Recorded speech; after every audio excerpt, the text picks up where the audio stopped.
참 행복이다 두 번째 시간, 애통하는 사람이라는 제목을 가지고 하나님 말씀 함께 나누도록 하겠습니다. 여러분, 신약 성경에서 예수님께서 웃으셨다라는 기록은 단 한 번도 등장하고 있지 않습니다. 그의 반면에 예수님께서 우셨다라는 기록은 3번 등장하고 있는데요, 복음서에서 2번, 그리고 히브리서에서 1번 등장합니다. 왜 그렇게 했을까요? 왜 성경 기자들은 예수님께서 웃으셨다라는 기록은 단 한 번도 다루지 않고 우셨다라는 기록을 주목하였을까요? 그것은 아마도 예수님께서 이 땅을 창조하시면서 꿈꾸시고 바라셨던 그 세상의 모습과 예수님께서 직접 이 땅에 강림하셔서 바라본 현실에서의 세상과는 너무나 괴리가 있었고 너무나 예수님의 마음을 아프게 하였기 때문일 것입니다. 그로 인하여 그 세상 속에서 순수하게 살아가는 하나님의 백성들이 신음하고 아파하고 고통당하고 슬퍼하는 그들의 모습을 보면서 예수님은 같이 그들의 처지에 체휼하시면서 함께 우셨던 것입니다. 그리고 반면에 예수님께서는 예루살렘을 향하여 욕망과 탐욕의 질주를 향해 나아가고 있는 저들, 하나님의 백성이라고 자처하면서도 회개하지 아니하고 죄악의 길로 멈추지 아니하고 달려가고 있는 저들을 향하여 안타까움을 갖고 한탄의 마음을 갖고 예수님은 그들을 향하여 우셨다라고 성경은 기록합니다. 여러분, 신약 성경에서 이렇게 슬프다라는 이러한 동사가 헬라어의 9가지 동사로 표현할 수가 있거든요. 헬라어로 슬프다라는 이 표현이 9가지의 표현이, 다양한 표현이 있습니다, 헬라어에. 근데 그 모두가 다 신약 성경에 다 녹아지고 있습니다. 그 말은 신약 성경의 기록자들이 이 인간의 역사가 하나님 보시기에도 그렇고 우리가 살아가는 우리들의 심령도 이 인간의 역사는 한마디로 슬픔과 고통과 눈물의 역사이다라는 것을 간접적으로 우리들에게 이야기하고 싶었던 것입니다. 이사야 53장 5절에 보면요, 이사야는 예수님을 이렇게 묘사합니다. 그는 멸시를 받아 사람들에게 버림받았으며 간고를 많이 겪었으며 질고를 아는 자라. 여기서 질고를 아는 자라라는 이 표현, 영어 성경의 번역으로는요, 그는 슬픔의 사람이다 라고 번역되어 있습니다. 그 말은 이사야 선지자가 이야기하고 싶었던 메시아, 장차 오실 메시아는 어떤 모습으로 오시는가? 그는 고통과 슬픔과 눈물의 사람으로 오실 것이다 라고 예견하였던 것이죠. 여러분, 그런데 예수님께서 이렇게 말씀하신 애통하는 자는 복이 있다라고 말씀하셨는데, 그렇다면 뭐 성도들이 그럼 매일 이렇게 울어야 되는가라는 거예요. 어떻게 생각하세요? 이렇게 매일 울어야 되는 건가? 왜냐하면 신약성경 데살로니가전서 5장에 보더라도 항상 기뻐하라라고 말씀하셨는데, 그럼 그 항상 기뻐하라는 말씀과 오늘 애통하는 자는 복이 있다라는 말씀과 어떻게 연결시킬 수 있는가라는 것이죠. 예수님께서 웃으셨다라는 내용은 없지만, 기록은 담아내고 있지 않지만 누가복음 10장 21절에 성령으로 예수님이 기뻐하셨다라는 구절은 있거든요. 그리고 성령의 열매들 가운데, 9가지 열매들 가운데 매우 중요한 열매가 희락이지 않겠습니까? 예수께서도 기뻐하셨고, 그리고 성령의 열매 가운데 하나인 희락과 애통하는 자는 복이 있다라는 이 구절과 어떻게 연결시킬 수 있느냐라는 거죠. 우리가 이러한 질문을 가지고 오늘 이 말씀 앞에 우리가 좀 서기를 원하고, 특별히 예수님께서 말씀하신 애통이 무엇을 의미하는지 우리가 함께 이 말씀에 좀 함께 직면하기를 원합니다. 여러분, 먼저 예수님께서 말씀하셨던 애통은 단순한 슬픔을 말하는 것이 아니었습니다. 또한 예수님께서 말씀하셨던 이 애통은 어떤 소유했던 것을 잃어버리는 데서 오는 상실의 아픔이나 무엇인가 얻고 싶은데 얻지 못하는, 내가 이루고 싶은데 이루지 못하는 그 좌절에서 오는 그 슬픔을 말하고 있지 아니합니다. 즉 재산이나 건강 또는 무언가를 잃어버렸을 때 오는 슬픔을 말하고 있는 것이 아니다라는 것이죠. 예수님께서 말씀하신 애통이란 그럼 한마디로 무엇을 말하고 있는 것인가? 예수님께서 말씀하시고 있는 이 애통은 한마디로 죄에 대한 슬픔을 말하고 있는 것입니다. 여러분, 자신의 죄 때문에 애통한 사람들이야말로 신령한 복을 누리게 된다라고 주님 말씀하고 있습니다. 또한 자신의 죄뿐만이 아닌 타인의 죄에 대해서 비난하고 정죄하고 판단하는 자가 아닌 그 타인의 죄를 나의 죄로 끌어안고 슬퍼하는 자, 그 또한 하늘로부터 신령한 복을 누리게 된다라고 우리 주님이 말씀하고 있는 것입니다. 여러분, 구약 성경에서 예루살렘 성벽을 건축하는 데 쓰임받았던 자는 느헤미야에 대한 스토리가 느헤미야서에 나옵니다. 느헤미야 1장에 보면 그가 어떻게 쓰임받았는지에 대해서 성경은 우리들에게 주목하게끔 우리를 인도합니다. 느헤미야 1장에 보면 그의 동생 하나니가 예루살렘에서 돌아본 상황을 와서 보고를 하는데요, 예루살렘 성벽이 무너지고 불탐으로 인하여 도적대와 짐승대로 말미암아 이스라엘 백성들이 피폐하게 되고 있다는 사실을 전해주게 됩니다. 이 소식을 들은 느헤미야는 가슴이 찢어집니다. 아픔을 갖습니다. 그리고 그가 금식하면서 하나님 앞에 기도를 드립니다. 그런데 그의 기도의 내용을 보면요, 저 같았으면 그냥 바로 하나님 앞에 단도직입적으로 하나님, 예루살렘 성벽이 이렇게 된 것이 말이나 됩니까? 나로 하여금 어떻게 하면 이 예루살렘 성벽을 건축하는 데 쓰임받는 사람이 되게 해주십시오라고 간청했을 것 같습니다. 그러나 느헤미야는 그 절박한 소식을 들었을 때 그의 기도의 내용의 3분의 2 전부가 어떤 내용으로 이루고 있는가? 먼저 자신의 죄를 하나님 앞에 회개함으로 시작합니다. 그리고 그의 부모의 죄를, 자기 자신의 죄를 끌어안고 회개하기 시작합니다. 그리고 민족의 죄를 자기의 죄로 끌어안고 하나님 앞에 회개하기 시작합니다. 이것이 예수님 말씀하시는 애통인 겁니다. 이렇게 느헤미야가 하나님 앞에 애통하는 기도를 드렸을 때 하나님은 그를 들어 예루살렘 성벽이 무너진 데를 보수하고 건축하는 대로 쓰임받는 하나님 나라의 역사의 일구는 한 사람으로 하나님께서 높여주셨습니다. 그렇습니다, 여러분. 우리 하나님은 누구와 함께 일하시는가? 가문이 좋은 가문 사람과 일하지 아니합니다. 우리 하나님은 스펙이 좋은 유능한 사람과 똑똑한 사람과 일하지 아니합니다. 우리 하나님은 누구와 일하기를 기뻐하시는가? 애통하는 자를 들어 하나님은 이 세상 가운데 하나님 나라를 일구어 가셨던 것입니다. 그러기에 우리 예수님께서 지금 애통하는 자가 복이 있다라고 말씀하고 있는 겁니다. 여러분, 그렇다면 이 애통함, 예수님께서 말씀하신 이 애통함, 죄에 대한 슬픔이라고 이야기했는데 이 죄에 대한 슬픔은 어떻게 생길 수 있느냐라는 거예요. 우리가 원해요. 정말 우리에게 애통함이 정말 생기기를 원해요. 왜냐하면 애통함이 복이라고 말씀하셨기 때문에. 그럼 어떻게 해야 이 복을 누릴 수 있는 것일까요? 어떻게 해야 애통함을 생길 수 있는 것인가? 두 가지가 필요합니다. 첫 번째는 애통함이 생기기 위해서는 먼저 죄가 무엇인지를 알 때 애통함이 생깁니다. 여기서 중요한 것은 자신의 삶의 영적 수준을 다른 사람과 비교하면서 절대로 죄를 발견할 수 없습니다. 내 죄를 발견할 수 없어요. 우리가 지난 주일에도 살펴보았듯이 바리새인과 세리 기도 가운데 바리새인의 기도의 전부는 다른 사람과 비교해서 자기 우월함을 하나님 앞에 고백했던 기도였어요.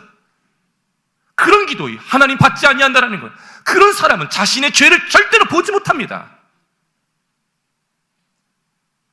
그럼 누구와 비교하여 내 죄를 바라볼 때 이 죄가 보이는가? 여러분, 성경에서 이야기하는 것은 이 죄에 대해 애통하면 어떻게 생기는가? 사람과 비교해서도 아니고 세상의 법과 세상의 죄의 규율에 그것을 비교해서도 안 되고 하나님의 기준과 비교할 때만이 그 죄가 보이기 시작한다라고 성경은 이야기하고 있는 겁니다. 하나님 앞에 나는 하나님의 기준에 비해서 나는 아무것도 할 수 없구나. 내 실력으로는 이 말씀을 지켜낼 수도 없구나. 이 말씀에 비추어서 나는 정말로 의인이 아니구나. 나는 그럴싸한 사람이 아니구나. 내가 어떻게 어떤 예수를 영접하고 세례를 받고 명문 가문에 있고 어떤 봉사를 하고 어떤 직분을 받는다 한들 그것이 내 죄를 감싸주고 감추는 것이 될 수 있는 것이 아니구나. 그것을 절감하기 시작하는 거예요. 그러게 이것은 지난 주일 우리가 살펴보았던 심령이 가난한 자와 연결되는 것입니다. 영적으로 파산된 상태를 인정하는 것이 심령의 가난함이라면 그것 때문에 아파하고 그것 때문에 통곡하는 것이 애통이다라는 거예요. 그러기에 심령의 가난함과 애통함은 동전의 양면처럼 심령의 가난함이지 않고서는 애통함이 생길 수 없다는 것, 내 자신이 정말 하나님 앞에 영적으로 파산된 자가라는 것을 깨닫지 못하고서는 내 진정으로 주 앞에 애통함은 생길 수 없다는 것이죠. 사도 바울은 3천층에 올라갔던 이후에 로마서를 쓸 때도 로마서 7장에 선을 행하고 싶었지만 하지 못함에 대한 애통을 하였어요. 악을 행하고 싶지 않았지만 악을 행할 수밖에 없는 자신의 실존을 보면서 그는 애통했던 겁니다. 3천층에 올라가면 이 죄를 이길 수 있는 것이 아니라는 것을 깨달은 거예요. 마틴 루터는 비텐베르그 성당에 종교개혁을 일으키면서 95개조의 반박문을 성명서를 그 성당 입구에 붙입니다. 여러분, 95개조 그 성명서를 발표할 때 그 1조가 무엇인지 여러분 아십니까? 1조의 내용은 이렇습니다. 우리의 전생에는 회개와 뉘우침의 연속이어야 한다. 우리의 전생에는 예수를 믿을 때만 회개와 뉘우침이 있는 것이 아니라 그리스도인이라면 전생에 회개와 뉘우침의 연속이어야 한다는 것이 종교개혁 1조 1항이었다는 것이죠. 다윗도 시편 38편 4절에서 내 죄악이 내 머리에 넘쳐서 무거운 짐 같으니 내가 감당할 수 없나이다. 교회에서의 한 획을 그었던 수많은 영적 거장들, 신앙의 거장들을 보면 한 가지 공통점을 발견하게 됩니다. 그것은 그들 모두 끊임없이 죄에 대한 깊은 인식을 가지고 있었다는 거예요. 어거스틴, 마틴 루터, 존 버니언, 조나단 에드워즈, 조지 휘츠필드, 이 모든 사람들이 자신의 참회록을 썼으며 죄에 대한 깊은 인식함을 갖고 애통했던 자들이었다는 겁니다. 특별히 제가 간간히 얘기했던 데이빗 브레인너드의 생애와 일기라는, 데이빗 브레인너드라고 인디언들을 상대로 선교했던, 그러나 젊은 나이에 생을 마감했던 그 생애와 일기, 조나단 에드워즈가 그의 일기를 보고서 책을 낸 거예요. 그래서 이 책은 고전이 되었습니다. 그래서 여러분에게 추천합니다. 그의 생애 일기를 보면 처음부터 끝까지 이 애통함이 묻어났던 겁니다. 애통함이. 죽는 그 순간까지 자신의 죄에 대해서 인디안의 죄를 자기의 죄로 끌어안고 신음하는 일기들이 쓰여졌던 겁니다. 종교개혁자 깔뱅은 그의 책 기독교 강요 7장 이 인간의 죄론에서 죄가 무엇인지 알지 못하는 사람은 구원이 무엇인지 알지 못하는 사람이라고 단언하였습니다. 예를 들어 그렇습니다. 자신이 지금 자신의 집이 불타고 있어요. 근데 그것을 모르고서는 어찌 구조를 요청할 수 있겠냐라는 거예요. 자신의 집이 지금 불타는 것을 아는 사람이 구조를 절박하게 외칠 수 있는 것처럼 내 영적으로 내가 파산되었구나 라는 것을 절감하는 자만이 애통의 마음이 생길 수 있다는 겁니다. 마치 용수철과 같습니다. 용수철에 누르면 누를수록 높이 튀어오르는 것처럼 내 죄를 깊이 인식하면 할수록 하나님에 대한 사랑과 하나님에 대한 용서와 하나님에 대한 은혜를 높이 경험하게 된다는 겁니다. 여러분, 만일 제가 예를 들어볼까요? 제가 만일 어떤 몸의 증상이 좋지 않습니다. 아파요. 시름시름해요. 그래서 병원에 갔습니다. 진단을 받았어요.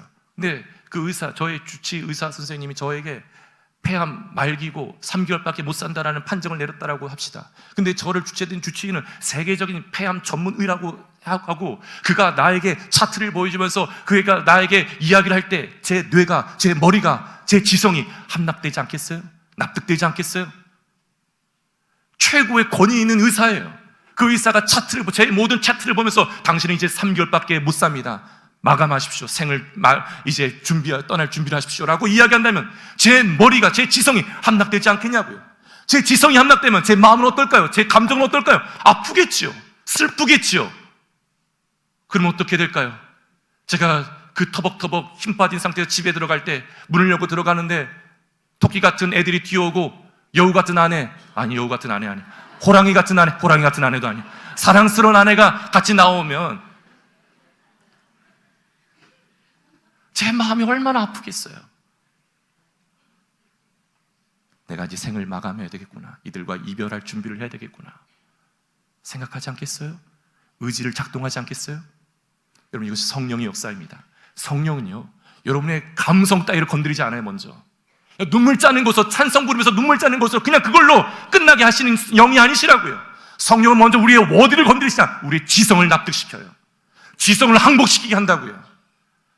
너는 하나님 앞에 영적으로 파산된 자다.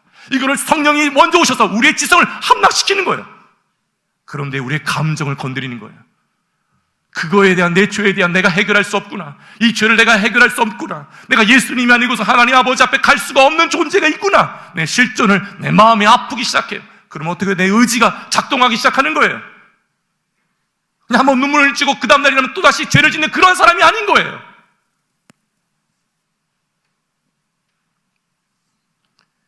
죄가 무엇인지를 알 때 애통함이 생기는 거예요. 두 번째, 예수님 말씀하신 애통함은 언제 생기는가? 그 죄의 심각한 결과를 알 때 생겨납니다. 여러분, 죄는 언제나 하나님과 우리의 관계를 단절시켜 버립니다. 죄는 언제나 하나님과 우리의 관계를, 불편한 관계를 만들어 버려요. 죄는요, 우리의 마음을, 우리의 영을 마비시켜서 하나님을 사랑하고 싶어도 사랑하지 못하게 만듭니다. 우리 가운데 그런 사람이 있는지 모르겠어요. 아니면 여러분의 집에 있는 사람들 가운데 내가 마음만 먹지 못해서 그렇지, 마음만 먹으면 내가 교회 잘 다닐 수 있어, 내가 마음만 먹어 예수님 정말 사랑할 수 있어, 우리의 마음을 따라 할 수 있는 걸까요? 정말 성경은 그렇게 이야기하는 걸까요? 마음을 먹지 못해서 예수님 사랑하지 못하는 것이, 시간이 없어 예수님 사랑하지 못하는 것이지, 그렇게 이야기하는 걸까요? 죄가 틈타면 마비가 됩니다. 관계에 마비가 옵니다. 하나님을 예배하고 싶어도 예배할 수 없어요. 말씀을 듣고 싶어도 들리지 않아요. 말씀을 보고 싶어도 보이지 않는 거예요. 이렇게 죄가 무섭습니다. 이 죄의 심각한 결과를 아는 자는 애통함이 생겨요. 그것을 경험했기 때문에, 그 결과를 경험했기 때문에.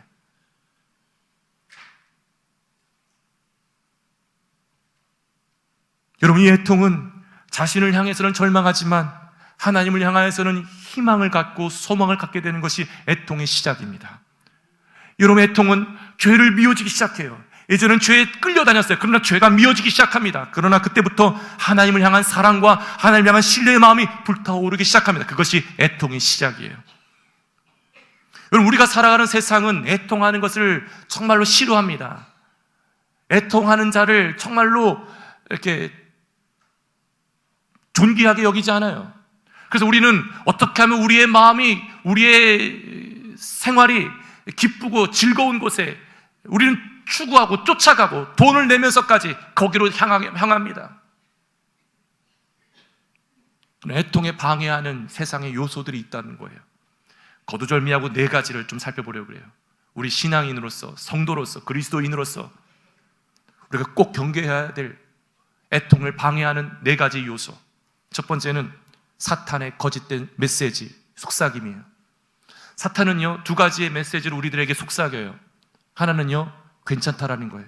우리가 죄를 지어도 너 괜찮아, 너 하나님이 널 사랑해, 너 그러한 죄의 용서를 구하지 않아도 너 괜찮아.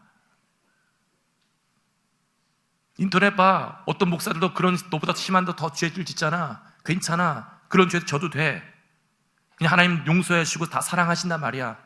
이것이 바로 기독교가 초대교회부터 지금까지 쌓아왔던 거짓된 가르치며 거짓된 기독교입니다. 성경은 단 한 번도 죄에 대해서 가볍게 여기는 구절이 한 구절도 없어요. 죄 때문에 하나님은 자신의 사랑하는 독생한 아들을, 예수를 죽기까지 내버려 두셨던 겁니다.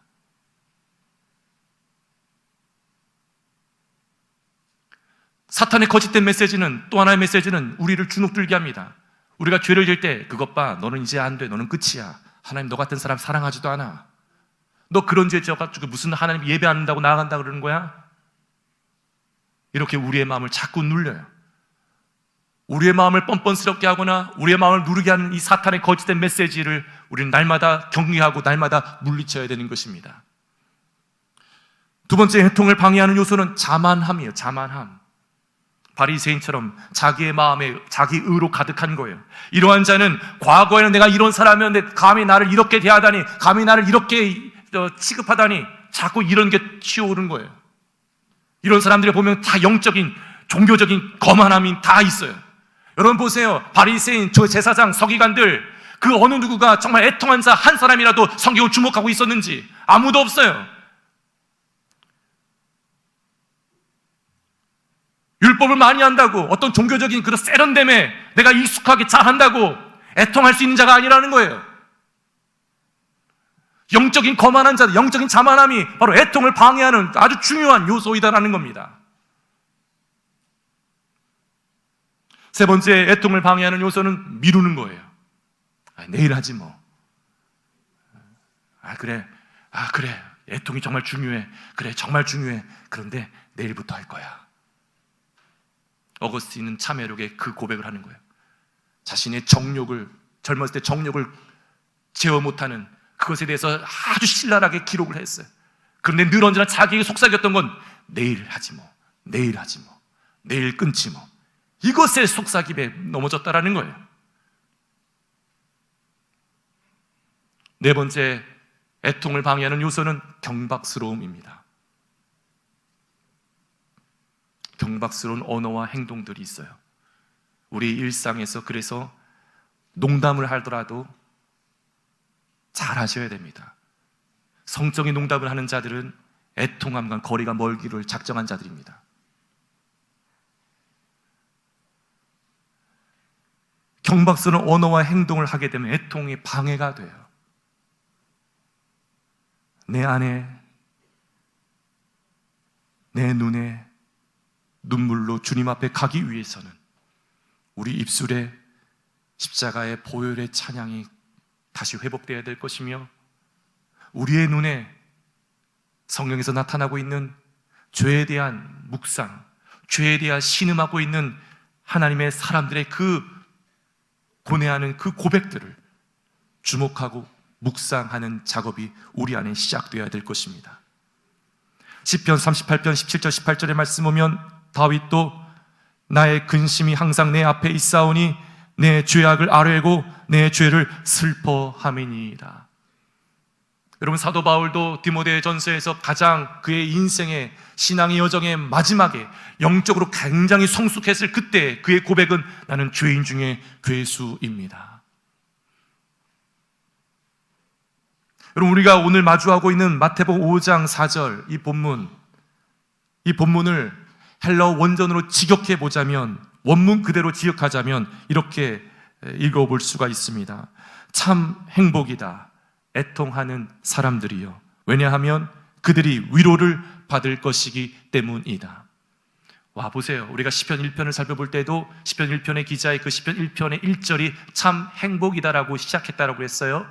우리 예수님께서도 참 행복이다라고 시작하면서 팔복을 열거합니다. 두 번째 복, 참 행복이다, 애통하는 사람들이요. 왜냐하면 그들이 위로를 받을 것이기 때문이다. 여기서 위로란 인간이 주는 위로가 아닌 하나님이 주체요 신적인 위로를 말하고 있는 것입니다. 여기서 위로를 받을 것이며 라고 사용된 이 헬라어 단어 파라칼레오라는 단어가 사용됐는데요, 이 파라라는 이 전치사는 곁에서라는 전치사입니다. 칼레오라는 것은 부르다라는 거예요. 우리가 죄에 대해서 슬퍼하고, 내 죄에 대해서 슬퍼하고, 내 가족, 내 자녀들의 죄, 이 민족의 죄를 나의 죄로 끌어안고 슬퍼하며 애통하는 자, 우리 주님은 곁에 오셔서 우리를 부르시는 거예요. 내게로 오라, 눈을 들라, 내가 너를 위로하러 왔노라.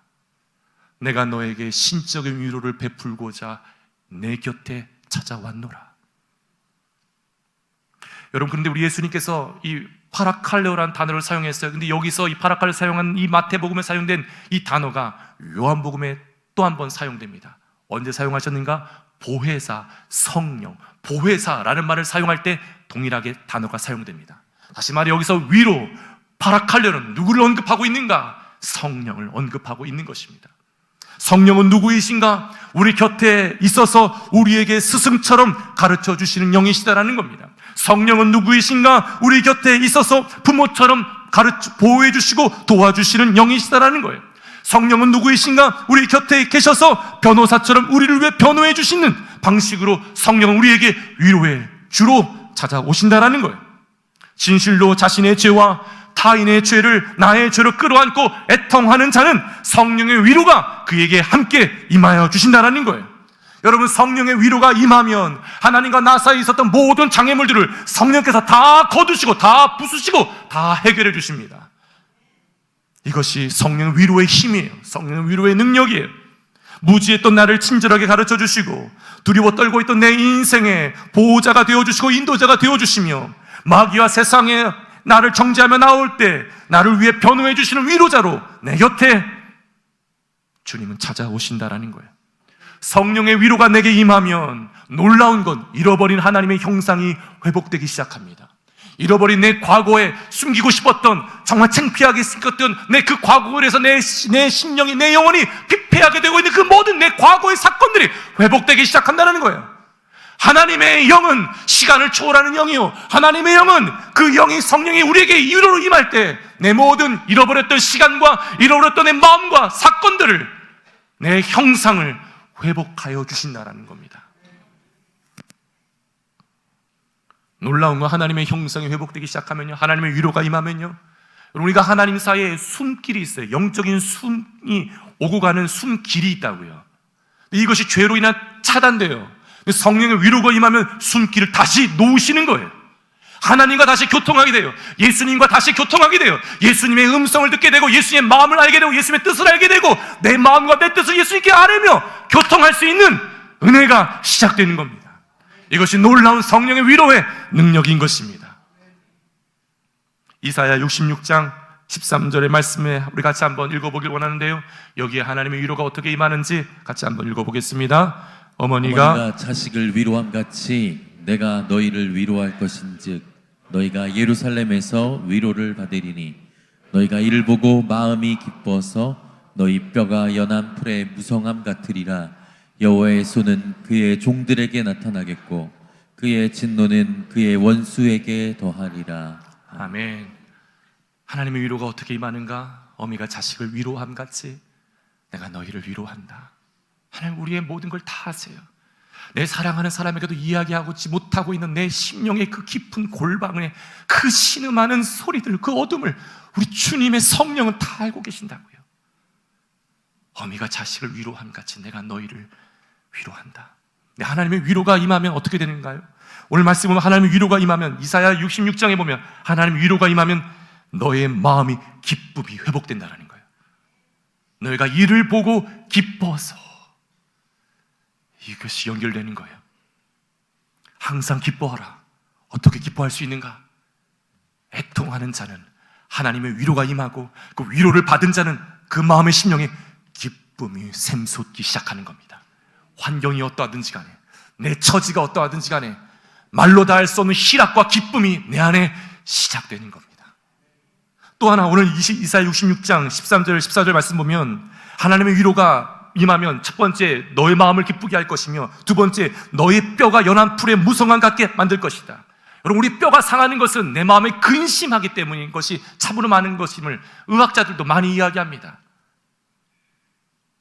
내 마음의 심령을 치료해 주신다는 거예요. 성령의 위로가 임하면 내 마음을 기쁘게 해줄 뿐만 아니라 내 마음의 근심과 염려를 다 거두어 주시고 평강을 허락하시는 거예요.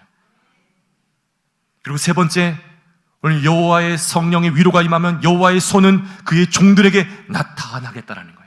하나님의 손이 임한다라는 거예요. 하나님의 손이 내 일터 가운데 함께 해주신다라는 거예요. 하나님의 손이 내 자녀들과 함께 해주신다라는 거예요. 하나님의 손이 내 심령과 내 기도에, 내가 아무리 해도 되어지지 않는 일들 가운데 하나님의 손이 임하여 주시겠다라는 겁니다. 이것이, 이 놀라운 은혜가 성령의 위로가 임하는 것인데, 어떤 자에게 위로를, 이 복을 주시는가? 애통하는 자에게. 이 위로가 여러분 심령 가운데 임할 수 있기를 축복합니다.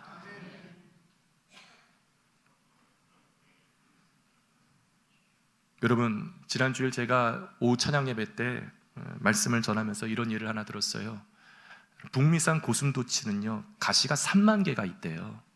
근데 다른 모든 짐승들 다 떼를 지어 다니잖아요. 근데 고슴도치는 혼자 다닙니다. 그런데요 언제 같이 다니려고 다가가냐면요 외로울 때 다가간다는 거예요. 근데 외로울 때 다가가는데 외로울 때일수록 가시가 솟구친 상태로 다가간다는 거예요. 그럼 어떻게 돼요? 서로 찔리는 가운데 더 상처받는 거예요. 이것이 우리들의 세상입니다. 나홀로 세상이 됐어요. 모든 것이 이제 혼자 하는 세상이 되어버렸어요. 근데 혼자 살아가다 보면 외로울 수밖에 없어요. 외로움을 달래기 위해서 누군가에게 다가가는데 다가가면 다가갈수록 어떻게 된다고요? 더 찔리게 되는 거예요. 여러분 세상은요 우리들의 마음을 위로자가 될 수 없습니다. 우리들의 마음의 위로자는요 오직 성령 하나님, 예수님께서 보내주신 성령님인 줄 믿습니다. 여러분 성령이 한 개인에게 임하면요 성령의 위로가 한 가정에 임하면요 성령의 위로가 한 교회에 임하면요 부흥이 시작돼요. 사도행전 9장 31절에 보면 교회의 부흥함의 두 가지 놀라운 키워드를 이야기합니다. 두 가지 동력이 있다는 거예요. 그것이 무엇인가? 그리하여 온 유대와 갈릴리와 사마리아 교회가 평안하여 든든히 서가고 주를 경외함과 성령의 위로로 진행하여 수가 더 많아지니라. 두 가지. 하나님을 경외하면서 애통하는 자는 성령의 위로가 날마다 임하는데 그것으로 인하여 온 그가 머물고 있는 가정, 그 심령, 가정, 그가 서 있는 공동체, 교회, 평안함으로 말미암아 부흥이 시작된다는 거예요. 저는 여러분, 우리 주님께서 괜히 한 약속이 아니에요. 진짜 세상이 흉내낼 수 없는 복이라고요. 이 복을 사모할 수 있기를 축복합니다. 애통하는 자는 진짜 복이 있다는 거예요. 성령의 위로가 그에게 임할 거다라는 겁니다. 하나님의 위로가 여러분의 심령 가운데, 여러분의 자녀들 가운데, 여러분의 일터 가운데, 우리 교회 공동체 가운데 임할 수 있기를 주 예수의 이름으로 축복합니다. 우리 같이 함께 찬양하며 나아갈까요? 주님의 십자가 그 사랑을 다시 한번 우리가 고백하며 돌같은 우리들의 마음을 주님 어루만져 달라고 같이 함께 고백하며 나아가겠습니다.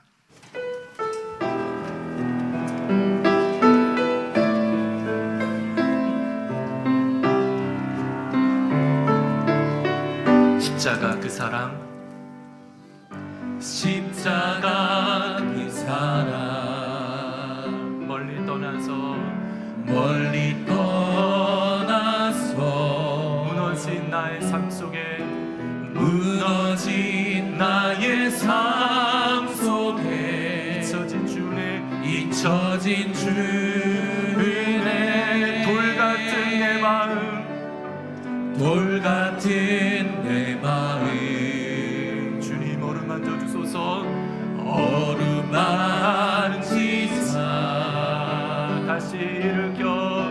다시 일으켜 세우신 주를 사랑합니다. 할렐루야. 주 나를 보아시고 날 붙드시리. 나는 외롭고 존귀한 주님의 자녀라. 주 나를 보아시고 날 붙드시니. 나는 외롭고 존귀한 주의 자녀라. 지나간 일들을 기억하지 않고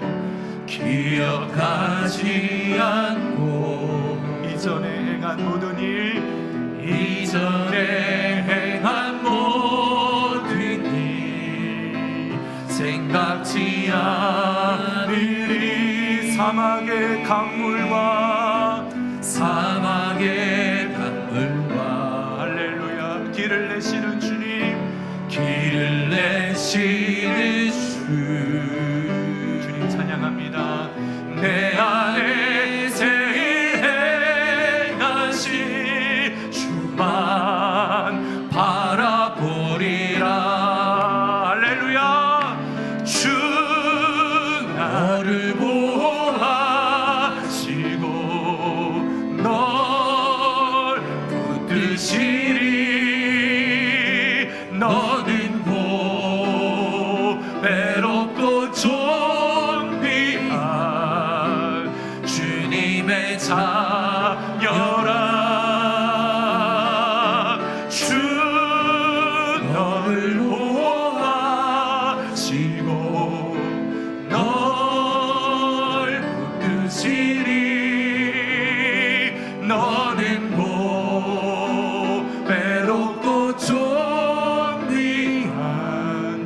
주의 자녀라.